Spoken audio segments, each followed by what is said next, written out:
आज हम एक्सप्लेन करेंगे इस एनिमे को। एपिसोड 1 के स्टार्टिंग में मेन कैरेक्टर बताता है कि सबकी ज़िंदगी में एक न एक सीक्रेट होता है और उसकी ज़िंदगी में भी है एक एल्फ जो बहुत सुंदर दिखती है। अगले सीन में हमारा मेन कैरेक्टर ऑफिस में होता है और उसका नाम काज़ुहिरो है। वह देखता है कि उसकी छुट्टी का टाइम हो गया है। वह घर जाने लगता है। तभी यह लेडी कहती है, आज रात ऑफिस पार्टी में तुम क्या आना चाहोगे? असल में यह लेडी उसके साथ काम करती है, लेकिन काज़ुहिरो उसे पार्टी के लिए मना कर देता है। फिर हमें बताया जाता है काज़ुहिरो टाइम का बहुत पक्का है। वह घर जाता है और खाना बनाकर अपने बेड के पास रख देता है। वह ऐसा क्यों करता है हमें आगे पता चलेगा। फिर काज़ुहिरो सो जाता है। हमें बताया जाता है कि काज़ुहिरो बचपन में बहुत सारी कहानियाँ सुनते आ रहा है और उसने बहुत सारी किताबें भी पढ़ी हैं, जैसे कि फेरी टेल्स, वर्ल्ड वार और कई सारे। तभी से वह सपना देखना चालू करता है। अब वह सपनों की दुनिया में है। उसे इस दुनिया में एडवेंचर करना बहुत पसंद है और वह मॉन्स्टर से भी लड़ता है, हालांकि वह उनसे पिट जाता है। फिर हमें बताया जाता है उसका एज इस दुनिया में बहुत धीरे धीरे बढ़ता है। तभी वहाँ पर यह एल्फ आती है। उसका नाम मारी है और उसका एज 100 साल से भी अधिक है। काज़ुहिरो उससे कहता है, मैं एडवेंचर के लिए जा रहा हूँ, क्या तुम मेरे साथ चलना पसंद करोगी? शुरू में मारी उसे मना करती है, लेकिन जैसे ही काज़ुहिरो उससे कहता है वह अपने लंच उसे खाने के लिए देगा, मारी उसके साथ जाने के लिए मान जाती है।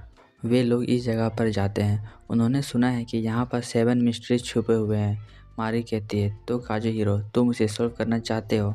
वह स्माइल करते हुए कहता है, वह उसे सॉल्व नहीं कर पाया तो क्या हुआ, कम से कम वह ट्राई तो करेगा। वैसे भी आज मारी उसके साथ है। मारी कहती है, मेरे से तुम ऐसे स्माइल करके मत बोला करो, आगे से हम काज़ुहिरो को काजू कहेंगे। फिर वे लोग उसके अंदर जाते हैं। वहाँ पर अंधेरा होता है तो मारी अपना छड़ी घुमाती है और वहाँ पर रोशनी करती है। वे लोग चलते चलते इस जगह पर पहुँचते हैं। काजू कहता है, हम लोग यहाँ पर थोड़ा आराम करेंगे और लंच करेंगे। लंच का नाम सुनते ही मारी खुश हो जाती है। वह कहती है, आज लंच में क्या होगा? वह लंच बॉक्स खोलती है। उसे यह खुशबू अच्छा लगता है। वह इसे टेस्ट करती है। उसे बड़ा पसंद आता है। वह पूछती है, इसका नाम क्या है? काजू कहता है, यह ओई नारी है और यह सब्जियों से बना हुआ है। मारी बताती है, उसने सही चॉइस लिया उसके साथ आने का। उसने इस तरह का खाना कभी भी नहीं देखा। फिर काजू से पूछती है, तुम्हारा जन्म कहाँ हुआ? वह बताता है, जापान। काजू कहता है, मैं तुम्हें ऐसे ही खाना खिलाता रहूँगा, बस तुम मेरे साथ एडवेंचर पर चलती रहो। वे लोग आगे बढ़ते हैं। उन्हें एक मॉन्स्टर दिखाई देता है तो मारी छिप जाती है, लेकिन काजू उसके पास जाता है और उसे हाय कहता है। मारी को कुछ समझ में नहीं आता है ये सब हो क्या रहा है। वहीं मॉन्स्टर काजू से कहता है, क्या बात है, आज तुम एक सुंदर एल्फ को घुमा रहे हो? और उसे जलन होती है। तब काजू बताता है, एल्फ उसके साथ इसलिए घूम रही है ताकि वह उसका लंच खा सके। असल में काजू उस समय मॉन्स्टर लैंग्वेज में बात कर रहा होता है जो मारी को समझ में नहीं आता।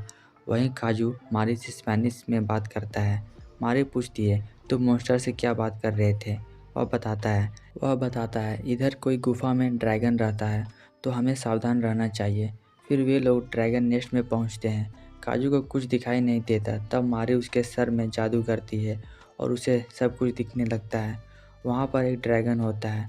वह सो रहा होता है। तभी मारी काजू को पकड़कर कहती है, ध्यान से देखो, वह ड्रैगन चमक रहा है। उस वक्त मारी के गुब्बारे काजू से टकरा रहे होते हैं और काजू का ध्यान उन्हीं पे होता है। उनकी आवाज़ सुनकर ड्रैगन उठता है। वे लोग सोचते हैं, जिस रास्ते से हम यहाँ पर आए हैं वही रास्ते से बाहर निकल जाएंगे, लेकिन वह रास्ता बंद हो जाता है। वहीं ड्रैगन उन पर आग उगलता है। उस वक्त काजू सोच रहा होता है, काश कुछ देर और मैं यहाँ रह पाता। फिर काजू की नींद टूटती है। वह देखता है कि उसके बेड में वही एल्फ है। सपनों की परी अब रियल लाइफ में आ गई है और यह सबसे बड़ी मिस्ट्री थी कि ये कैसे हुआ। काजू सोच में पड़ जाता है। तभी मारी उठती है। वह काजू से पूछती है, तुम काजू हो या फिर उसके पिता? क्योंकि रियल लाइफ में काजू की उम्र ज़्यादा होती है। तभी मारी को रियलाइज़ होता है उसने कपड़े नहीं पहने हैं और वह काजू पर चिल्लाती है। फिर काजू उसके लिए कपड़े खरीदने जाता है। उस दौरान वह सोचता है मारी के कपड़े कहाँ गए। जब वह लेडीज़ वेयर खरीद रहा होता है तब कुछ महिलाएं उसे घूर रही होती है, भला ये बंदा इन कपड़ों का क्या करेगा। काजू जल्दी से कपड़े लेता है और वहाँ से निकल जाता है। काजू घर आता है। उस समय मारी बाहर का नज़ारा ले रही होती है। वहाँ पर बड़े बड़े बिल्डिंग्स होते हैं और बहुत सारे लोग होते हैं। मारी को लगता है कि काजू अमीर आदमी है, लेकिन ऐसा नहीं है। वह आम आदमी है। वहाँ का नज़ारा देखकर मारी बच्चों जैसा हरकत करने लगती है और यह चीज़ काजू को क्यूट लगती है। काजू कहता है वह मारी को उसका शहर घुमाएगा। तब मारी खुशी के मारे उसे लिपट जाती है। फिर मारी उन कपड़ों को पहनती है। उस वक्त काजू सोचता है मारी अपने वर्ल्ड से इस वर्ल्ड पर इसलिए आ गई क्योंकि ड्रैगन ने उन पर आग उगला था। मारी उन कपड़ों में बहुत क्यूट लग रही होती है। तब काजू कहता है तुम हर कपड़ों में क्यूट लगती हो। यह सुनकर मारी कहती है तुम मेरी ऐसी ही तारीफ़ करते रहो। फिर काजू उसे एक टोपी देता है ताकि वह अपने कानों को छुपा सके क्योंकि किसी को पता न चले वह एक एल्फ है। इसके बाद काजू उसे अपनी कार में बैठा कर ले जाता है। उस वक्त मारी बहुत घबरा रही होती है क्योंकि ये सब उसके लिए नया था। वे लोग एक होटल में जाते हैं। काजू ऑर्डर देता है। उसके बाद मारी उससे पूछती है वह जापान में कैसे आई। उसे किसी भी ड्रैगन के बारे में याद नहीं है। वहीं मारी इस जगह के भाषा को नहीं समझ पाती है। यह सब काजू को भी समझ में नहीं आता है कि ये सब आखिर हो क्या रहा है। हमें बताया जाता है जब भी काजू सोता था तो वह हर बार एडवेंचर वाले सपने देखता था और जहाँ भी वह एडवेंचर करता वह रियल लाइफ में एग्जिस्ट ही नहीं करता। इसी तरह वह सोकर उठा तो देखा कि उसके साथ मारी है जिसने सोते वक्त टाइम ट्रैवल किया।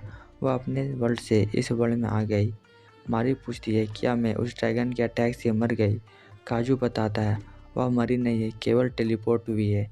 एक बार वह सो जाए तो शायद वह अपनी दुनिया में वापस चली जाए। वहीं बात है काजू की उम्र की तो दोनों वर्ल्ड में टाइम अलग अलग चलता है। फिर मारी उससे पूछती है तुम्हारी उम्र क्या है। काजू बताता है 25। यह सुनकर मारी को शौक लगता है। तभी उनका खाना आता है। यह खाना खाकर मारी बहुत खुश होती है। इसके बाद काजू उसे चेरी ब्लॉसम दिखाने ले जाता है। वह बताता है जापान में यह सीज़न बहुत फेमस है, खासकर चेरी ब्लॉसम वाला। लोग इसे देखने के लिए दूर दूर से आते हैं। तभी काजू कहता है welcome to Japan Miss Elf, और यहीं पे उनकी नई कहानी शुरू होती है। इसी के साथ ये एपिसोड यहीं पे ख़त्म होता है।